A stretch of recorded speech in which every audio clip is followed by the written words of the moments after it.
Priyati Sabinema Kakare Jani Donya Shide So Shijare Jani Batan Jange San Janla Dadukatalo Cheon and Nebiro Kakela Redo Priyati Sabi the unit had Yandangari, thy wife is a gap jolly sheet. Ero Chanji Remasoy, Batanja, non catelo to Lupioa. Pavilo less or Jelege, Nelenet. Pelagire Chakuya, Kayan the Lowe, the Batanjanigo, Pongtati Nalevosra, along Kayan. To Batanjani a day nego Tibosra, Tommy Bosa, along Kayan. Tajamolo, me neither yet, done neither yet. Tautia Yadamya Line, Mimiroye, Nis and Boa Lema. But Hambi City, the Kuneku, Bebum Sato and Nire Surago, Tia. Digane, Batamia Dedana, a bind Nico, Sapi Hoa. Maniranga Hidu Pisayon and Badavido, Genio Shimpia Bibi. The Kusi Tabiro Joya. Sabi Nina Lila to Repoguri. Patamia Dedana, Sobiro, we not had Sa Oklima. Chime solution. Erisa Olima. Pisi, Pisio Ban, Talia Sheuza, Pisi Sura, a Joundea.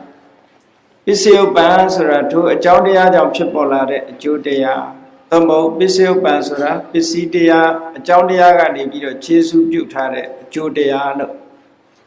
The Lord Yare. Erima, he do Pisi Sura, go on Biomesre, he chop body, he do Pisi. Pisaya Sura, Sagalongo, Yamalu, Pisi, look Yanida. A Joundea look Yora. Pisi Sura, who Pisi, Dipisi in a Yoda Nidere, no? Do don't Pisi, do Baro, do Biorha. Erago leve Pisi look quiet. A good in Yama Pisi Sura, town could you a Joundea look, David Yare. Pisio Pan Sura, Zagalonga, Pisio Pana, Sura, Zagalonga, Chipola, Absolute, a Joundea, Jump Chipola, a Judea, Domo, a Joundea, a Chesu Butare, Deano, to Ludebea. That is a already Chile solution. He do Pisi Sura, do Corarosa, he chop bow, Core. He chop bow, Sura. A Vidama de Nebogoriga, the Lopio in Direbo. Vidama Matembu say, hey chop basura, Bari Valelu. Tilu Tang out Teleme, Manea, David Lidigo, Nana Shembida of Yogavi. He do Sura, a Davega. A Judiarigo, Shintani on Quimcho Dotani on Kaimani on Jesu Bunide, a Joundia, Davea. Eri Hedu Surena Mene Hotare Dia, Chomio Beshide. Vidika Domo Malaji Lusin. A Vidamama Hedu, Chomio Beshide, Chomioa, Nova, Doda, Moha, Alova, Adona, Amoha. A Gombega Domio, Sobega Domio, the Chomioshi. Eri Chomio, the Wawa, the Yamia, the Mimidone, Shendre, Chipola, the Yamiago. A kind of my pit on how could you that day that had to roye, he do 30 look called. He do 30 look to look your. Erima shows a salo mammas when he chop up busy. Busy ban, Tahe say, Conaset did. Tahe say, sir, a do the go out, he do a hate. Hey nation, let's say, look your. Balimia, my yobi don't have as a galopin did. Tahe say, sir. Hey nation, let's say, look your. Hey nation, let's say the Conaset dishide. Hey name machine, let's say, ga. Seshiku shide. Naku boneka, say she said, goes on a yard. Every time I send a Siradi, would you like me so in Siradi Nas and then Alo Shende? I say, as I Yosura.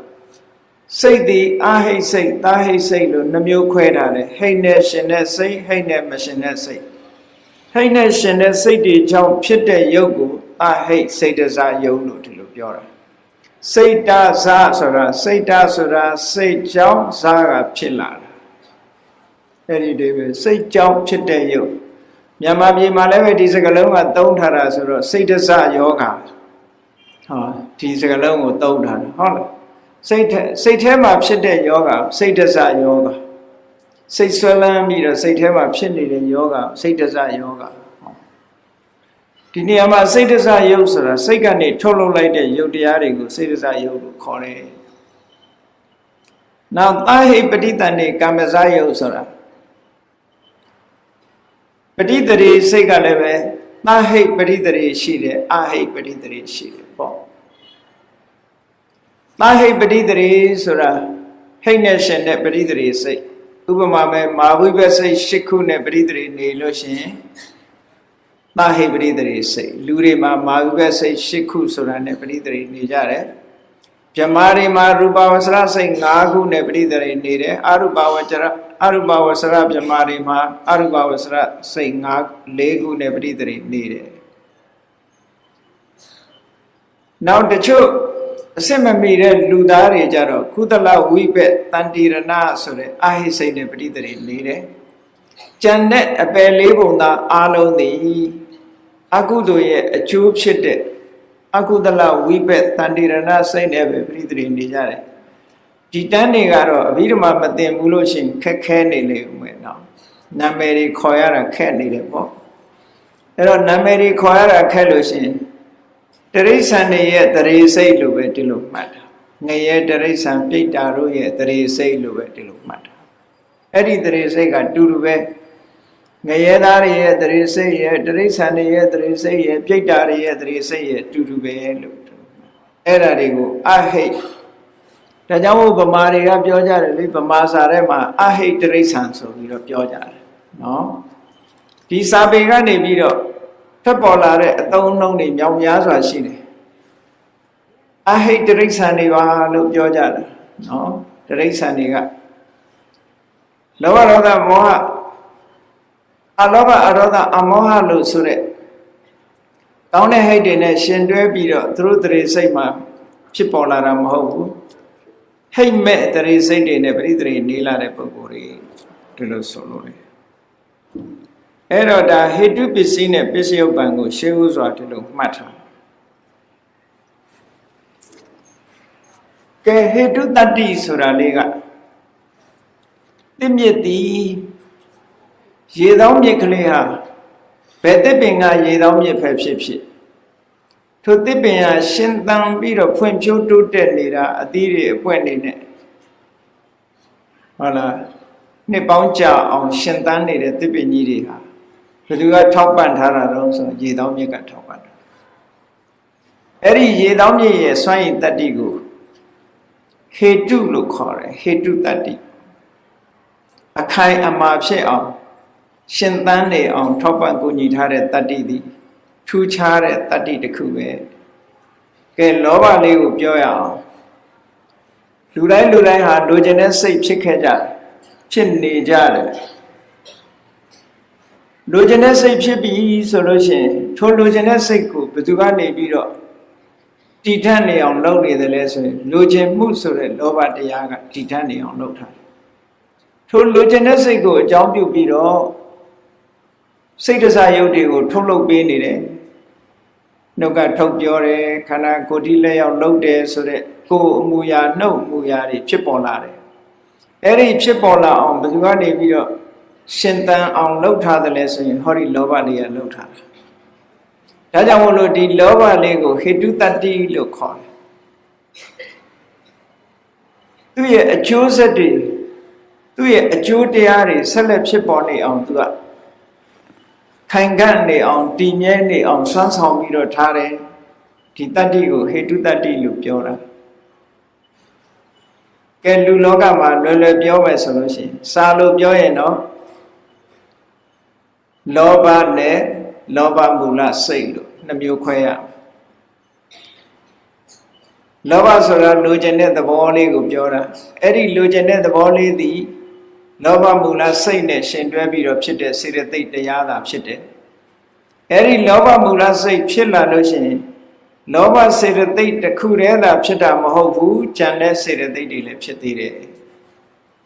အလုံးလောဘစိတ်ရှိခုမှဖြစ်ခွင့်ရှိတဲ့စေတသိက်ပေါင်းဟာလောဘအပါဝင်ဆိုလို့ရှိရင်22ခုရှိတယ်ပေါ့ထိုလိုချင်တဲ့စိတ်ဆိုတာစိတ်စေတသိက်ပေါင်းလိုက်မယ်ဆိုလို့ရှိရင်20နဲ့စေတသိက်က22ခုစိတ်က8ခုသို့မဟုတ်စိတ်တစ်ခုနဲ့စေတသိက်22ခုပေါင်းလိုက်23ခု23ခုကိုတစ်ခုတစ်ခုတွက်ထားလို့ရှိရင်လူတွေပြောနေကြတဲ့လိုချင်တဲ့စိတ်ဆိုတာအဲ့ဒါကိုပြောတယ်အဲ့ဒီလိုချင်တဲ့စိတ်ကလေးမိမိရဲ့ရင်ထဲနှလုံးထဲမှာခိုင်မာနေအောင်ဘယ်သူကလှုပ်ပေးနေလဲဆိုရင်လိုချင်တယ်ဆိုတဲ့လောဘကနေပြီးလှုပ်ပေးနေတယ်သူ့မှာဒီလိုထူးရှိတယ်လို့ဒီလိုပြောအဲ့တော့တခြားစေတသိက်တွေမှာဒီလိုစွမ်းရည်တတ္တိရှိလားဆိုမရှိဘူးဒီစိတ်ထဲမှာဆိုရင်လောဘသည်ဟေတုတ္တိနဲ့ခြေစုပြုထားတဲ့စွမ်းရည်တတ္တိဥပမာမဲ့ဒိဋ္ဌိဆိုတဲ့တရားဟာလည်းလိုချင်တဲ့စိတ်ထဲမှာရှင်တွဲပြီးတော့ဖြစ်ပေါ်လာတယ်မာနဆိုတဲ့တရားဟာလည်းပဲလိုချင်တဲ့စိတ်နဲ့ရှင်တွဲပြီးဖြစ်ပေါ်လာတယ်အဲ့ဒီဒိဋ္ဌိတို့မာနတို့မှာဒီလောဘစိတ်ကိုထိန်းထားနိုင်စွမ်းရှိရလားဆိုမရှိဘူးဒီတတ္တိသူတို့မှမရှိဘူးဥပမာမဲ့လောဘစိတ်ရှိခုမှရှင်တဲ့စေတသိက်တွေဖတ်တာဆိုတာရှိတယ်ဝေဒနာဆိုတာရှိတယ်တင်ညာဆိုတာရှိတယ်စေရနာရှိတယ်ဧကဂတရှိတယ်ဇီဝိတိန်တရေရှိတယ်မနတိကာရရှိတယ်အဲ့ဒါတွေကလိုချင်တဲ့စိတ်ကလေးကိုသူတို့ထိန်းထားနိုင်လားဆိုမထိန်းနိုင်လိုချင်တဲ့စိတ်ပေါ်လာလို့ရှိရင်သူတို့ပါလာတာပဲရှိတယ်သူတို့ကလိုချင်တဲ့စိတ်ကိုအခိုင်မာဖြစ်အောင်ခြေစုပြုနိုင်စွမ်းမရှိကြဘူးထို့တူပဲဝိတ္တတို့ဝိသရာတို့ဆိုတဲ့စေတသိက်တွေပီတိဆိုတဲ့စေတသိက်တွေအဓိမောက္ခဆိုတဲ့စေတသိက်တွေဝိရိယဆိုတဲ့စေတသိက်တွေသန္တာဆိုတဲ့စေတသိက်တွေမောဟတို့အဟိရိကတို့အနုတ္တပတို့ဆိုတဲ့စေတသိက်တွေသူတို့ကရောမောဟကတော့လောဘစိတ်ကိုထိန်းထားတဲ့ထဲမှာပါတယ်သို့တော့အဓိကပရဏကတော့လောဘကထိန်းထားအဲ့ဒီမှာအဟိရိကအနုတ္တပဩဒိစ္စဆိုတဲ့တရားတွေဟာဟေတုတတ္တိမရှိသည့်အတွက်ကြောင့်ထိန်းထားနိုင်စွမ်းမရှိဘူးတဲ့သို့တော့လူကျင်စိတ်နဲ့ရှင်တွဲပြီးတော့ဖြစ်ပေါ်လာကြတာလေကြီးပဲကောင်းပြီအာယုံတစ်ခုခုကိုတွေးရှိလို့မိမိတို့စိတ်ထဲမှာလိုချင်စိတ်ကလေးဖြစ်လာပြီလို့ဆိုလို့ရှိရင်ဟောဒီတဘာဝတွေဖြစ်လိမ့်မယ်လောဘမှုစိတ်ရဲ့စေတသိက်တွေရဲ့ဖြစ်လိမ့်မယ်ထိုစိတ်စေတသိက်တွေဖြစ်လိုက်တာနဲ့တပြိုင်နက်စိတ်တစားယုတ်တွေထုတ်လုပ်လိမ့်မယ်ဟောဒီသဘောတရားတွေရှိနေလိမ့်မယ်အဲ့ဒီလိုရှိနေတဲ့ထဲမှာလောဘသည်မိမိနဲ့အတူတကွဖြစ်ပေါ်လာတဲ့သဘာဝတရားတွေကိုရှင်သန်နေအောင်အခိုင်အမာယက်တည်နေအောင်ယက်တည်နိုင်အောင်ကြီးပွားလာအောင်ကြီးထွားလာအောင်ခြေစွပြုတွေထိန်းထားတယ်အဲ့တော့ဒီလောဘနဲ့ကြံတဲ့လူကျင်တဲ့စိတ်စွမ်းအားတွေဟာတပြိုင်နက်ဖြစ်ကြတာသူတို့ကလောဘကအရင်ဖြစ်ပြီးတော့လူကျင်တဲ့စိတ်တွေကနောက်မှဖြစ်လာတာမဟုတ်ဘူးလောဘနဲ့လူကျင်တဲ့စိတ်သည်တပြိုင်နက်ဖြစ်လာတာတပြိုင်နက်ဖြစ်လာပြီးတော့သူ့မှာထူးခြားတဲ့စွမ်းရည်တတ္တိကဘာလို့ဆိုရင်အဲ့ဒီသူနဲ့ဖြစ်ပေါ်ဖြစ်တဲ့သဘာဝတရားတွေကိုရှင်သန်နေအောင်ထိန်းထားနိုင်တာကလောဘရဲ့တတ္တိပဲတဲ့တခြားစေတသိက်တွေမှာဒီတတ္တိမျိုးမရှိဘူးလို့ဒီလိုပြောတယ်ကဲဒါလောဘကလောဘရဲ့တတ္တိဓုကဟေတုတတ္တိဓုသို့တော့ဒီလောဘဆိုတဲ့သဘာဝတရားကလိုချင်တဲ့စိတ်နဲ့လိုချင်တဲ့စိတ်ကနေထုတ်လုပ်ထားတဲ့စိတ်တစရုပ်တရားတွေကိုဟေတုတတ္တိတစ်ခုတည်းနဲ့ခြေစုပြုနိုင်တာလားလို့ဟေတုတတ္တိတစ်ခုတည်းနဲ့မဟုတ်ဘူးအခြားအကြောင်းတွေလည်းပါဝင်ပြီးတော့ခြေစုပြုနေကြတယ် သူ့ရဲ့တတ္တိဓုကတော့ထိန်းထားတဲ့ဟေတုတတ္တိဓုပဲဒါဖြင့်ဗာတတ္တိဓုတွေရှိတော့လို့ဆိုတော့လောဘမှာလိုချင်တဲ့စိတ်နဲ့စိတ်တစားယုတ်တွေကိုအတူတကွဖြစ်တယ်ဆိုတဲ့တတ္တိတစ်မျိုးလည်းရှိသေးတယ်အဲ့ဒါကိုသဟဇာတပစ္စယောလို့ခေါ်တယ်သဟဇာတပစ္စယောဆိုတာလောဘနဲ့လိုချင်တဲ့စိတ်ထိုလိုချင်တဲ့စိတ်ကထုတ်လုပ်လိုက်တဲ့စိတ်တစားယုတ်များသည်ဗျိုင်းတူဖြစ်လာတာဖြစ်သောကြောင့်သူကအကြောင်းကအရင်ဖြစ်ပြီးအကျိုးကနောက်မှဖြစ်တာလို့ဒီလိုမဟုတ်ဘူးဒီနေရာမှာအကြောင်းနဲ့အကျိုးသည်ဗျိုင်းတူဖြစ်လာတယ်အဲ့ဒီဗျိုင်းတူဖြစ်လာတာကိုပဲသဟဇာတတတ္တိလို့ပြောတယ်နော်ဗျိုင်းတူဖြစ်လာပြီးတော့အကျိုးပြုတာဒါဖြင့်ဗျိုင်းတူဖြစ်ပြီးတော့အကျိုးပြုတာမျိုးရှိနိုင်သလားအကျိုးကိုထုတ်လုပ်တာရှိသလားဆိုတော့ရှိတယ်လေမီးထွန်းလိုက်လို့ရှင်အလင်းရောင်ချက်ချင်းလာမီးလင်းလိုက်တာနဲ့တပြိုင်နက်အလင်းရောင်ရမီးငိမ့်သွားတာနဲ့တပြိုင်နက်မှောင်သွားဟောဒါဗျိုင်းတူဖြစ်တာလို့ခေါ်တယ်အဲ့တော့လောဘလေးဖြစ်လိုက်တာနဲ့တပြိုင်နက်လိုချင်တဲ့စိတ်တွေတပြိုင်နက်ဖြစ်လာတယ်လောဘနဲ့လိုချင်တဲ့စိတ်ရဲ့စိတ်တစားယုတ်တွေတပြိုင်နက်ဖြစ်လာအဲ့ဒါကြောင့်မို့လို့ဒါကိုသဟဇာတတတ္တိလို့ခေါ်တယ်သဟဇာတဆိုတာသဟဆိုတာအတူတကွဇာတဖြစ်လာတယ် born together အတူတကွဖြစ်လာတယ်အတူတကွဖြစ်ပြီးတော့ကျေစုပြုနေတယ်လို့ဒီလိုပြောတယ်အဲ့တော့ဟေတုတတ္တိဆိုတာသူ့ရဲ့ထူးခြားတဲ့စွမ်းရည်တစ်ခုအတူတကွဖြစ်ပြီးကျေစုပြုတယ်ဆိုတာဉာဏ်နဲ့တရားတွေမှာလည်းဒီတတ္တိရှိတယ်လောဘတစ်ခုတည်းမှာဒီတတ္တိရှိတာမဟုတ်ဘူးဉာဏ်နဲ့တရားတွေမှာဒါကြောင့်မို့လို့ဟေတုတတ္တိဆိုတဲ့တတ္တိဝိသေသလို့ပြောတယ်သူနဲ့ရှင်ပြိုင်ပြီးတော့ဝင်လာတဲ့စွမ်းရည်တတ္တိတွေကသဟဇာတတတ္တိဟောရှင်ပြိုင်လာတယ်နောက်တစ်ခုဘာဝင်လာသေးတော့ဆိုရင်အညမညအညမညဆိုတာ reciprocal အပြန်အလှန်လို့ဒီလိုအဓိပ္ပာယ်ရတယ်လောဘလေးဖြစ်လိုက်တာနဲ့တပြိုင်နက်လိုချင်တဲ့စိတ်တို့စိတ်တစားယုတ်တို့ဖြစ်လာတယ်အဲ့ဒီလောဘနဲ့လိုချင်တဲ့စိတ်တစားယုတ်တို့ဟာအပြန်အလှန်အထောက်အကူပြုနေကြတယ်ဘယ်လိုအပြန်အလှန်အထောက်အကူပြုနေလဲဆိုရင်သုံးချောင်းတောက်နော်သုံးချောင်းတောက်ကိုကြည့်လိုက်သုံးချောင်းတောက်ကြည့်လိုက်လို့ရှိရင်ဒီထောက်သုံးချောင်းဒီတစ်ခုနဲ့တစ်ခုအပြန်အလှန်မှီထားတာတစ်ခုပြတ်သွားလို့ရှိရင်ကျန်တဲ့နှစ်ခုကပြိုလဲသွားမှာပဲထို့တူပဲလောဘမှာလိုချင်တဲ့စိတ်နဲ့စိတ်တစားယုတ်တွေကိုထိန်းထားဖို့အတွက်သူ့မှာအပြန်အလှန်ကျေစုပြုနိုင်တဲ့စွမ်းရည်တတ္တိလည်းသူ့မှာရှိတယ်လို့ပြောတယ်အဲ့တော့လောဘကလိုချင်တဲ့စိတ်နဲ့စိတ်တစားယုတ်တွေကိုလိုချင်တဲ့စိတ်ကိုကျေစုပြုတဲ့အခါမှာအပြန်အလှန်တတ္တိဓုလေးလည်းသူ့မှာရှိတယ်လို့ပြောတယ်အဲ့တော့24ပစ္စည်းဆိုတာတော်တော်များများဆက်ဆက်ပြီးတော့နေလေးရှိကြတယ်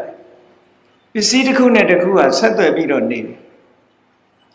အခုအဲ့ဒါမှာအပိုင်းနှစ်ပိုင်းထားပြီးတော့ပြောမှပို့ပြီးတော့ရှင်းမယ်အပိုင်းနှစ်ပိုင်းဆိုတာ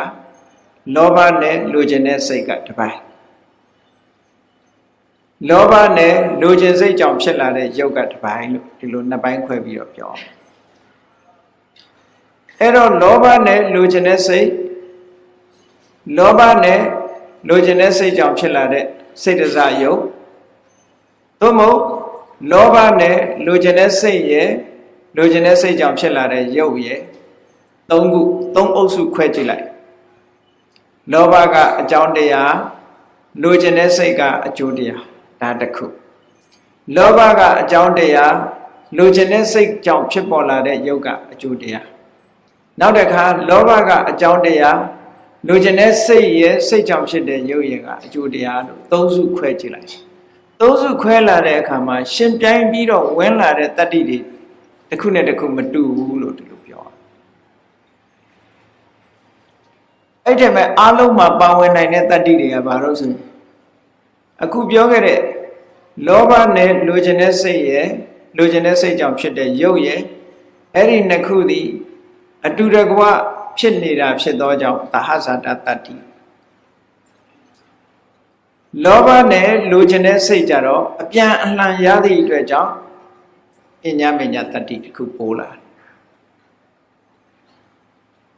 အညမညတတ္တိတစ်ခုပိုးလာ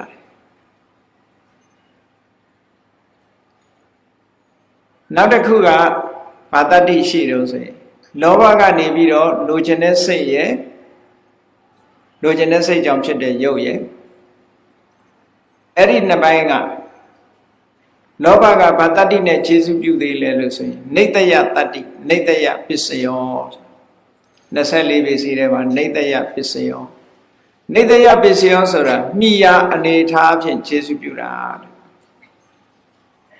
လောဘဆိုတဲ့အမိရှိသည့်အတွက်ကြောင့်ဒီလိုချင်တဲ့စိတ်တို့လိုချင်တဲ့စိတ်ကြောင့်ဖြစ်တဲ့စိတ်ဒဇယုတ်တို့ဟာရှင်သန်နိုင်တာဒီလိုဆိုလို့လေအဲ့တော့လောဘလေးတစ်ခုဖြစ်လိုက်တာနဲ့တပြိုင်နက်ဟိတုပစ္စည်းတွေမကဘူးအခုပြောတဲ့သဟဇာတပစ္စည်းပါလာတယ်ယံခာအညမညပစ္စည်းပါလာတယ်နေတယပစ္စည်းပါလာတယ်နောက်တစ်ခုအများဆုံးအမြဲတမ်းပါနေတာကတော့သဟဇာတနေတယအဋ္ဌိအဝိကတအဲ့ဒီ၄ခုကအမြဲတမ်းပါပဲပြန်ပြီးတော့မှတ်ဖို့လောဘဆိုတဲ့အကြောင်းတရားလေးကနေပြီးတော့လိုချင်တဲ့စိတ်ရဲ့လိုချင်တဲ့စိတ်ကြောင့်ဖြစ်တဲ့စိတ်ဒဇယုတ်ရဲ့အဲ့ဒီနှစ်ခုကိုကျေစုပြုတဲ့အခါမှာ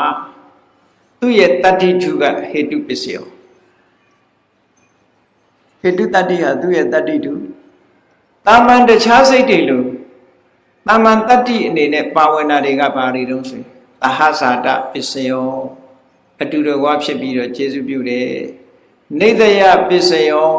မိယာဖြစ်ပြီးတော့ကျေစုပြုတယ်အဋ္ဌိပစ္စယောနှစ်ခုစလုံးရှိနေခိုင်းမှာကျေစုပြုတယ်အဝိကတပစ္စယောနှစ်ခုစလုံးပြောင်းမသွားခင်ကျေစုပြုတယ်ဟောဒီ၄ခုပါဝင်နေတယ်လို့ဒီလိုဆိုလို့တဖန်လောဘကနေပြီးတော့ဒီလိုချင်တဲ့စိတ်ကလေးကိုတင်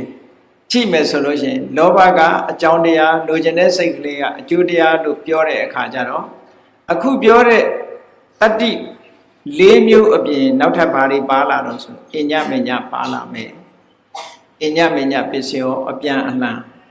သံပယုတ်တပစ္စယောဒီနှစ်ခုသည်အတူဖြစ်ခြင်းအတူချုပ်ခြင်းအာယုန်တစ်ခုတည်းကိုသာယူခြင်းမိယာဝတ္ထုတူခြင်းလို့ဆိုတဲ့တူ၄ပါးနဲ့ရှင်တွဲထားလို့သံပယုတ်တပစ္စယောသံပယုတ်တပစ္စယောဆိုတာတူ၄ပါးနဲ့ရှင်တွဲထားရ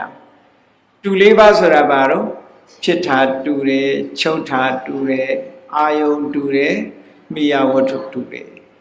အဲ့ဒီအတူ၄ခုနဲ့ရှင်တွဲနေတဲ့သဘာဝတရားတူတယ်ဆိုတဲ့ကစိတ်ထဲမှာတစ်ခုတည်းလို့ဖြစ်သွားပြီလေတူတူဖြစ်ကြတယ်တူတူချုပ်ကြတယ်အာယုန်တစ်ခုတည်းကိုယူတယ်မိယာဝတ္ထုတစ်ခုတည်းကနေပေါက်ဖွာလာတယ်ဆိုလို့ရှိရင်လူတွေရဲ့စိတ်မှာတာမန်ကြည့်မယ်ဆိုရင်တစ်ခုတည်းလို့ပဲထင်မှာပဲနှစ်ခုလို့မထင်ဘူးဒါကြောင့်မလို့ပြောကြတယ်လေလူတွေကသိလို့ရှိရင်လူကျင်တဲ့စိတ်တွေဖြစ်တယ်လို့ဒီလောက်ပဲပြောတာလူကျင်တဲ့စိတ်လို့ပဲပြောတာခွဲမပြောနိုင်ဘာလို့လဲဆိုရင်ဒါတွေကတူနေတယ်တူနေသည့်အတွက်ကြောင့်တစ်ခုတည်းလို့ဖြစ်အဲ့ဒါအဘိဓမ္မာအရာကြတော့မတူဘူးတဲ့သူ function နဲ့သူသံပယုတ်တပစ္စယောနောက်တစ်ခုပါဝင်နိုင်တဲ့ပစ္စည်းတစ်ခုကဘာတော့ဆိုလို့ရှိရင်ဒါဟေတုပစ္စည်းအပြင်ပါလာတာတွေကိုပြောတာနော်နောက်တစ်ခုပါနိုင်တာကလောဘကနေပြီးတော့လိုချင်တဲ့စိတ်ကြောင့်ဖြစ်တဲ့ရုပ်ကိုထောက်ကူပြုတဲ့အခါမှာဘာလာတော့ဆိုတော့လောဘကနန္တရားအထောက်ကူပြုခံရတာကထုတ်လုပ်ထားတာကရုပ်တရားလို့ဆိုတော့ရုပ်နဲ့နာနှစ်ခုဖြစ်မသွားဘူးလားအဲ့ဒါလို့ရုပ်နဲ့နာနှစ်ခုဖြစ်လို့ရှိရင်ခုနကဖြစ်အတူချုပ်အတူအာယုန်တူဝတ္ထုတူဆိုအတူလေးကိုမရတော့မရသည့်အတွက်ကြောင့်သူ့ကိုဝိပယုတ်တပစ္စယောလို့ခေါ်တယ်ဝိပယုတ်တပစ္စယောဆိုတာရုပ်နဲ့နာအတူတကွာရှင်တွဲ၍နေတော်လဲဖြစ်တူခြင်းချုပ်တူခြင်းအာယုန်တူဝတ္ထုမိယာဝတ္ထုတူဆိုတဲ့အတူလေးချက်မရနိုင်ဘူးတဲ့မရနိုင်တဲ့အတွက်ကြောင့်ဝိပယုတ်တပစ္စယောဒီတစ်ခုပေါ်လာတယ် အဲ့တော့လူချင်းစိတ်လေးပေါ်လာတာနဲ့တပြိုင်နက်ကြည့်24ပစ္စည်းတွေကဘာတွေပါတော့လို့ကဲအချင်းချုပ်ပြန်ပြီးတော့ပြောကြည့်အောင်လူချင်းစိတ်ဆိုတာလေးပေါ်လာလိုက်တာနဲ့တပြိုင်နက်ပါဝင်နိုင်တဲ့ပစ္စည်းတွေကဟေတုပစ္စယောနော်သဟဇာတပစ္စယောအညမေညပစ္စယောနေတယပစ္စယောတံပယုဒ္ဓပစ္စယောအဋ္ဌိပစ္စယောနတ္ထိပစ္စယောဟောဒီလိုပါလာနိုင်တယ်နော်အဲ့တော့လောဘကဝိဘက်မရှိလို့ဝိပါကတော့မပါနိုင်သေးဘူးဒီလိုလဲမှတ်ထားအောင်နော်ဝိဘက်စိတ်မှာလောဘဆိုတာမရှိဘူးမော်နာမပါအဲ့တော့ဟေတုပစ္စည်းနဲ့ရှင်တွဲပြီးတော့ဖြစ်ပေါ်လာနိုင်တဲ့ပစ္စည်းပေါင်းဟာ17မျိုးရှိတယ်17မျိုးရှိတယ်အဲ့ဒါကိုအရင်မှတ်ကြည့်လိုက်ဒီဟေတုပစ္စည်းနဲ့ပတ်သက်ပြီးတော့ရှင်တွဲပါဝင်လာနိုင်တဲ့ပစ္စည်းဟာ17မျိုးရှိတယ်တဲ့ဒါဖြစ်တဲ့လို့ပါဝင်တာအမြဲတမ်းပါဝင်တာမဟုတ်ဘူးပါဝင်နိုင်တဲ့ပစ္စည်းပေါင်း17မျိုးရှိတယ်အဲ့ဒီ17မျိုးကဘာတွေတော့ဆိုရင်အဓိပတိသဟဇာတာအညမေညာနေတယဝိပါကဣန္ဒရိယမေဃတံပယုဒ္ဓဝိပယုဒ္ဓအဋ္ဌိအဝိကတအဲ့ဒီ17မျိုးဟေတုပစ္စည်းပါထည့်လိုက်လို့ရှင်12မျိုးဟေတုကတတ္တိဝိသေသဉာဏ်တွေကတတ္တိတာမညာလို့ဒါတွေတူတူပါလာအဲ့တော့လူချင်းတဲ့စိတ်ကလေးဒီမကဟုဒါအကုန်ခြုံပြီးတော့ပြောတာဟေတုပစ္စည်းတစ်ခုလုံးကိုခြုံပြောလိုက်ရင်ဟိတ်6ပါးကပစ္စည်းတဟိတ်စိတ်81စေရသိက်52တာယိစေရစာယုတာယုဒိတဏိကာမစာယုကပစ္စယပန်လို့အကုန်လုံးခြုံပြီးတော့ပြောလိုက်မယ်ဆိုလို့ရှိရင်ဟောဒီ7ပစ္စည်းရတယ်လို့ပြောသို့သောလောဘလေးကြီးပြောလိုက်မယ်ဆိုလို့ရှိရင်ဝိပါကဆိုတာမပါနိုင်ဘူးဣန္ဒရိယဆိုတာမပါနိုင်ဘူးဘာလို့လဲဆိုရင်လောဘဣန္ဒြေလို့မှမရှိတာနော်လောဘကဣန္ဒြေလို့မရှိဘူးနောက်ပြီးတော့မက္ခမပါနိုင်ဘူးဒါမပါနိုင်တဲ့ပစ္စည်းတွေနောက်လောဘမှာအဓိပတိမရှိသည့်အတွက်ကြောင့်အဓိပတိပစ္စည်းဆိုတာမပါနိုင်ဘူးကြံတဲ့ဟာတွေပါနိုင်တယ်ဒီလိုခွဲခြားပြီးတော့နားလည်ရအဲ့တော့လောဘကိုပစ္စည်းယူလို့ပါနိုင်တာတွေကိုပြန်ပြီးတော့တွက်ကြည့်အောင်လောဘကပစ္စည်းလိုချင်တဲ့စိတ်နဲ့ခုနကစိတ်တရားယုတ်တွေကပစ္စည်းပန်းလို့သူတို့အချင်းချင်းအပြန်အလှန်ဆက်သွယ်ပြီးတော့ကျေစုပြုနေတဲ့ပစ္စည်းပေါင်းဟာဘယ်လောက်ရှိလဲလို့ပြန်တွက်ကြည့်လိုက်မယ်ဆိုရင်ဒီဟေတုသဟဇာတာအညမေညာနေတယတံပယုဒ္ဓဝိပယုဒ္ဓအဋ္ဌိအဝိကတ8ခုရှိတယ်လို့ဒီလိုမှာ8မျိုးရှိတယ်အဲ့တော့အဲ့ဒီတတ္တိ8မျိုးထဲမှာဟေတုတတ္တိသည်တတ္တိဝိသေသထူးခြားတဲ့တတ္တိတစ်ခုဉာဏ်တွေကတတ္တိတာမညလို့ဆိုလို့ဉာဏ်နဲ့သဘာဝတရားတွေမှာလည်းဒီတတ္တိတွေရှိတယ်ဒါကလောဘနဲ့ပတ်သက်ပြီးတော့သဘောပေါက်ဖို့ကဲနေ့စဉ်နဲ့မြရမယခစိတ်ဆိုးကြတယ်အကြောင်းမငြိညွတ်လို့ဟုတ်လားလုံးသွင်းမှားလို့မကောင်းတဲ့အာယုန်နဲ့တွေးလို့ကိုမကြိုက်တာနဲ့တွေးလို့ဒေါသဖြစ်တယ်ဆိုတော့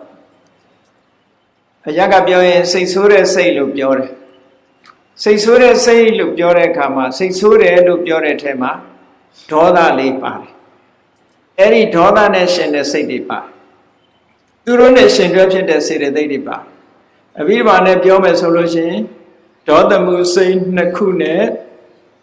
စေတသိက်22စိတ်ဆိုးတယ်ဆိုတာအဲ့ထဲကပဲနော်ဒေါသမှုစိတ်2ခုစေတသိက်22စိတ်ဆိုးတယ်ဆိုတာအဲ့ဒါကိုပြောတာနောက်ပြီးတော့အဲ့ဒီဒေါသမှုစိတ်ကနေထုတ်လုပ်လိုက်တဲ့စေတစာယုတ်ဟောဒီလိုရှိပြီအဲ့တော့နေစိတ်ဆိုးတယ်လို့ဆိုတဲ့ထဲမှာဒေါသသည်တတ္တိဓုကဘာတော့ဆိုလို့ရှိရင်စိတ်ဆိုးပြီးတော့ဒေါသနဲ့တွေးကြံနေတဲ့အကြံတွေဒေါသနဲ့ရှင်ပြီးတော့ပြောတဲ့အပြောတွေဒေါသနဲ့ရှင်ပြီးလုပ်တဲ့လုပ်ရက်တွေ အဲ့ဒါတွေကိုခိုင်မြဲနေအောင်ဒေါသကနေထိန်းထားတယ်ဒါကြောင့်မလို့ဒေါသမှာအထူးဝိသေသအားဖြင့်ဟေတုတ္တိဆိုတာရှိတယ်သူရဲ့ဟေတုတ္တိကသူနဲ့ရှင်ဘက်တရားတွေရှင်သန်နေအောင်ထိန်းပေးထားတယ်တစ်မြစ်များသည်တစ်ပင်ရှင်သန်နေအောင်ထိန်းသိမ်းထားတယ်လို့အဲ့ဒီဒေါသလေးကဒေါသစိတ်ကိုရှင်သန်နေအောင်ဒေါသကြောင့်ဖြစ်တဲ့ယုတ်တရားတွေရှင်သန်နေအောင်ထိန်းပေးနေတယ်လို့သူတို့ပြောတယ်ကဲအဲ့ဒီလိုဖြစ်နေတဲ့ထဲမှာတာမန်အားဖြင့်ပါဝင်လာတဲ့သဘောတရားတွေဘာတွေပါသေးလို့ဆိုရင်ကြည့်ဟေတုပစ္စယောဆိုတဲ့တတ္တိဝိသေသအပြင်နောက်ထပ်ပါလာလို့ဆိုသဟဇာတာဘာဖြစ်တော့တူတူဖြစ်ကြတယ်စိတ်ဆိုးတယ်ဆိုတဲ့စိတ်ဆိုးလို့ဖြစ်ပေါ်လာတဲ့ယုတ်တွေဟာအတူတကွဖြစ်ကြလို့သဟဇာတာပစ္စယောအဲ့ဒီထဲမှာစိတ်ကဒေါသကနေပြီးတော့သူနဲ့ရှင်ဘက်စိတ်ကိုဆိုလို့ရှိရင်အညမညပစ္စယောနောက်တစ်ခါမိယာအနေနဲ့ပြောမယ်ဆိုလို့ရှိရင်နေတယပစ္စယောဟောဒီလိုဖြစ်လာတယ်တခါဒေါသနဲ့သူနဲ့ရှင်ဘက်တရားတွေကိုတင်ကြည့်မယ်ရုပ်မပါဘဲနဲ့ဆိုလို့ရှိရင်တံပယုတ်တပစ္စယောရုပ်နဲ့ဒေါသနဲ့ဆိုလို့ရှိရင်ဝိပယုတ်တပစ္စယောရှိနေတိုင်းမှာကျေစုပြုသောကြောင့်အဋ္ဌိပစ္စယောမကင်းသေးခင်ကျေစုပြုတာမချုပ်သေးခင်ကျေစုပြုတာဖြစ်သောကြောင့်အဝိကတပစ္စယောစိတ်ဆိုးတယ်ဆိုတဲ့ထဲမှာဟောဒီ24ပစ္စည်းတွေကဒါတွေပါနေတယ်လို့ဒီလိုနားလည်ရဒါကိုပစ္စည်းပြိုင်တယ်လို့ခေါ်တယ်ပဋ္ဌာန်းသင်တဲ့အသုံးအနှုန်းအနေနဲ့ပြောမှဆိုရင်ဒါပစ္စည်းပြိုင်လို့ခေါ်တယ်ပစ္စည်းပြိုင်တယ်ဆိုတာအမျိုးတူမှပြိုင်လို့ရတယ်အမျိုးမတူရင်ပြိုင်လို့မရဘူးပစ္စည်းကလည်းသူ့အမျိုးနဲ့သူအမျိုးအစားရှိတယ်အခုအမျိုးအစားကဘာအမျိုးအစားတော့ဆိုရင် bond together သဟဇာတမျိုးအတူဖြစ်တဲ့မျိုးတွေအတူမဖြစ်တဲ့မျိုးတွေထည့်ပြီးပြိုင်လို့မရဘူးကဲဒေါသဖြစ်ပြီလို့ဆိုလိုက်တာနဲ့စိတ်ဆိုးပြီဆိုလိုက်တာနဲ့တပြိုင်နက်24ပစ္စည်းတွေကဘာတွေပါလာတော့ဟေတုပစ္စယောသဟဇာတပစ္စယောအညမညပစ္စယောနေတယပစ္စယောတံပယုတ်တပစ္စယောဝိပယုတ်တပစ္စယောအဋ္ဌိပစ္စယောအဝိကတပစ္စယောဟောဒီရှိခုပါလာတယ်ဒါစိတ်ဆိုးတာည24ပစ္စည်းဆိုတာဒီလိုတစ်ခုနဲ့တစ်ခုဆက်သွယ်ပြီးတော့ဒါကြောင့်မို့လို့ conditional relation လို့အင်္ဂလိပ်လိုဘာသာပြန်တာ conditional relation တစ်ခုနဲ့တစ်ခုအခြေအနေပြီးပြီးတော့အကြောင်းအကျိုးပြုပြီးတော့ဆက်သွယ်နေတဲ့သဘောတရားတွေအဲ့ဒီထဲမှာဒေါသရဲ့အရေးကြီးဆုံးသူ့ရဲ့တတ္တိဝိသေသကဟေတုတ္တိပဲကဲနောက်တစ်ခုပြောရအောင်မောဟဆိုတာကိုကြည့်မောဟရဲ့သဘာဝတရားဟာတမန်အဖြစ်မောဟလောဘဖြစ်တာလဲလူတွေကပြောတတ်ကြတယ်ဒေါသဖြစ်တာလဲပြောတတ်ကြတယ်မောဟဖြစ်တာကြတော့ဘယ်လိုပြောမလို့မောဟဖြစ်တာကြတော့လှုပ်တဲ့နာကိုမလှုပ်တဲ့ဘူးလို့ထင်နေတယ်မလှုပ်တဲ့နာကိုလှုပ်တဲ့တယ်လို့ထင်နေတယ်အမှားကိုအမှန်ထင်နေတယ်အမှန်ကိုအမှားထင်နေတယ်ဟောမောဟရဲ့သဘောအဲ့ဒါမောဟကမသိတာမဟုတ်ဘူးအမှန်ကိုမသိတာကိုမောဟလို့ခေါ်တယ်မသိတာမဟုတ်သိတယ်သိတာကဘာတော့အမှားသိတာဟုတ်ကဲ့လားအမှန်ငါမသိပဲနဲ့အမှားသိနေတာဟာမောဟပဲဒါကိုပဲတွေ့ဝတယ်လို့ပြောတာအမှန်တရားကိုမသိမမြင်သည့်အတွက်ကြောင့်မောဟသို့သောမသိဘူးဆိုတာအကုန်မသိတာမဟုတ်ဘူးတဘာဝအစစ်အမှန်ကိုမသိတာတခြားဟာကိုသသိနေတယ်တလွဲသိနေတယ်လို့ပြောတာကဲအဲ့ဒီမောဟလေးဖြစ်လာပြီဆိုလို့ရှိရင်အကုသိုလ်စိတ်တွေနဲ့သူကရှင်းတယ်သူရဲ့မောမှုစိတ်ပြင်အလုံးအကုသိုလ်စိတ်အလုံးနဲ့သူကရှင်းတယ်အကုသိုလ်စိတ်အလုံးနဲ့ရှင်းနေတဲ့အခါကျတော့တွေ့ဝေတဲ့စိတ်ပေါ်လာပြီဆိုတဲ့အခါမှာလောဘနဲ့ရှင်တွဲလာတဲ့အခါကျတော့သူ့ရဲ့တတ္တိတွေကသူကနောက်ရောက်သွားတယ်။ဘာလို့ဆိုတော့လူကျင်တဲ့စိတ်ကရှေ့တန်းတက်လာလောဘကရှေ့တန်းတက်လာတခါမောဟစိတ်ဟာမောဟဆိုတဲ့စေတသိက်တရားဟာဒေါသနဲ့ရှင်တွဲလာတဲ့အခါကျတော့စိတ်ဆိုးတဲ့ဒေါသကရှေ့တန်းတက်လာပြီးသူကနောက်ရောက်သွားပြန်တယ်။သူ့ရဲ့တတ္တိကသိမ့်မပေါ်ဘူးဖြစ်သွားတယ်။သူ့ရဲ့တတ္တိကဘယ်မှာသွားပေါ်တော့ဆိုရင်မောမှုစိတ်ကြတော့ပေါ်ပြီ ဝိသိကိစ္စတဲ့အမှန်တရားနဲ့ပတ်သက်ပြီးတော့တန်တရားတွေဖြစ်နေပြီဆိုရင် तू မဆုံးဖြတ်နိုင်တော့ဥဒ္ဒစ္စလို့ခေါ်တဲ့စိတ်လေလွင့်နေပြီဆိုရင် तू မဆုံးဖြတ်နိုင်တော့အမှန်ကိုမသိတဲ့နေရာမှာအဲ့ဒီမောဟမှုတွေနဲ့ရှင်ပြီးတော့မောဟမူလစိတ်နှစ်ခုနဲ့ရှင်းလာပြီဆိုရင်မောဟရဲ့စွမ်းရည်တတ္တိတွေပေါ်လာပြီတဲ့အဲ့ဒါလို့ပေါ်လာတဲ့အခါကျတော့ तू ကသူ့ရဲ့တတ္တိဝိသေသကတော့မောဟရှိနေသေးသမျှအမှန်မသိမှုတို့တန်တရားတို့စိတ်မငြိမ်မသက်မှုတို့ဒါတွေဟာရှင်သန်နေမှာပဲနောက်ဆုံးလောဘရှင်သန်မှုလည်းအထောက်အကူဖြစ်နေမှာပဲဒေါသတွေရှင်သန်နေဖို့လည်းအထောက်အကူဖြစ်နေမှာပဲအဲ့တော့ तू ဝင်လာလို့ရှင်ခုန24ပစ္စည်းတွေကဘာတွေဝင်လာနိုင်တော့ဘာတွေဖြစ်လာနိုင်တော့ဆိုရင်နံပါတ်1ကဟေတုပစ္စယောနောက်ပြီးတော့သဟဇာတပစ္စယောအညမညပစ္စယောနေတယပစ္စယောသံပယုတ်တပစ္စယောဝိပယုတ်တပစ္စယောအဋ္ဌိပစ္စယောအဝိကတပစ္စယောဟောဒီပစ္စည်းရှင်မျိုးသူနဲ့ရှင်တွဲပြီးတော့ဖြစ်ပေါ်လာအဲ့တော့အကြောင်းဆိုတာတစ်ခုတည်းမဟုတ်ဘူးအများကြီးအထောက်အကူပြုထားတစ်ခုတည်းမဟုတ်ကြည့်လေသစ်ပင်လေးတစ်ပင်ပေါက်ဖို့ရာအကြောင်းကတစ်ခုတည်းမှမဟုတ်တာမြေရှိရတယ်ရေရှိရတယ်အလင်းရောင်ရှိရတယ်အပူအေးဆိုတာရှိရတယ်ဒါတွေစုံကြီးနေမှဒီသစ်ပင်ကမျိုးစစ်တွေကအပင်လေးပေါက်လာတာအကြောင်းတွေအများကြီးပဲဒါကြောင့်မို့လို့မြတ်စွာဘုရား24ပစ္စည်းဆိုတာအလုံးကိုစုံပြီးတော့ဖြစ်နိုင်တဲ့များအကြောင်းတွေကိုစုပြီးတော့ရှင်းပေးထားတာ24ပစ္စည်းဆိုတာခေါင်းစဉ်ကလေးတွေပေးလိုက်တာအခုလိုပဲကြည့်အရာပြောပဲဆိုလို့ရှိရင်လိုချင်တဲ့စိတ်အခုဖြစ်လာရင်ဒီပစ္စည်းတွေပါမယ်ရှစ်မျိုးပါလာမယ်စိတ်ဆိုးတဲ့စိတ်ဖြစ်လာလို့ရှိရင်လည်းဒီရှစ်မျိုးပါလာ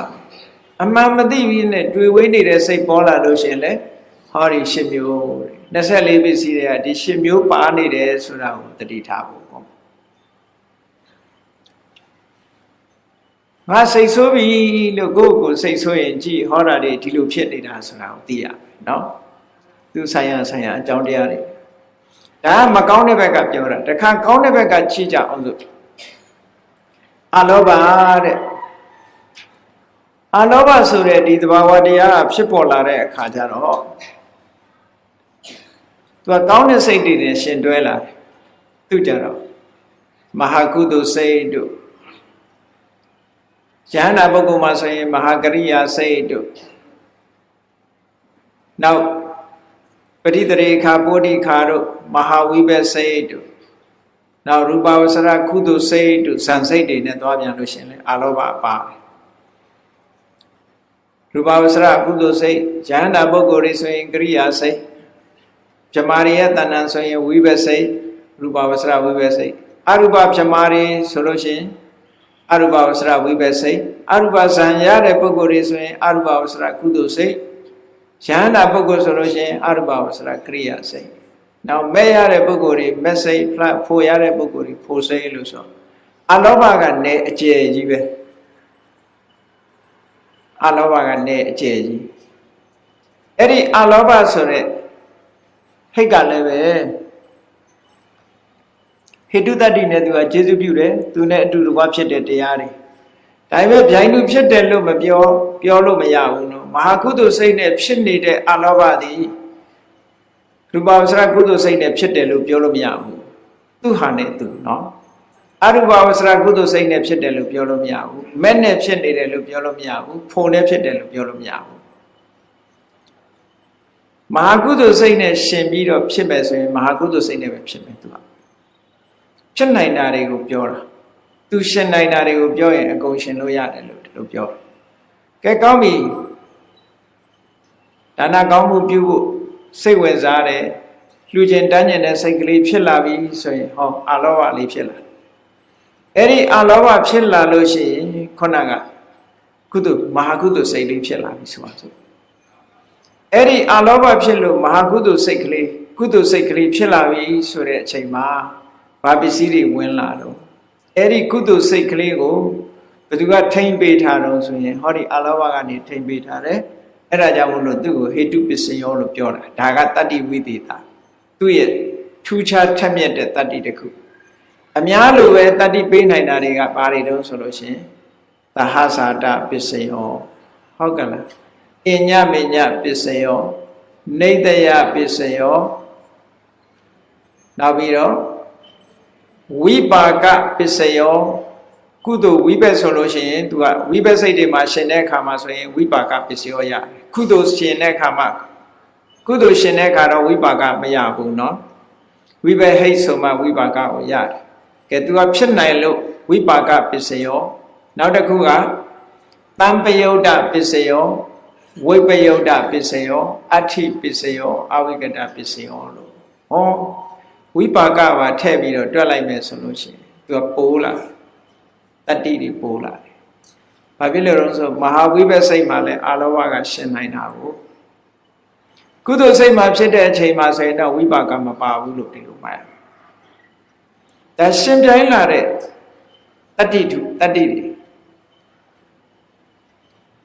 အာလောဘဆိုတဲ့သဘာဝတရားလေးဖြစ်လိုက်တာနဲ့တပြိုင်နက်မဟာကုသိုလ်စိတ်ဖြစ်လာတယ်။ထိုမဟာကုသိုလ်စိတ်နဲ့အာလောဘကထုတ်လုပ်လိုက်တဲ့စိတ်တရားယုတ်တွေလည်းဖြစ်လာတယ်လို့ဒီလိုမှတ်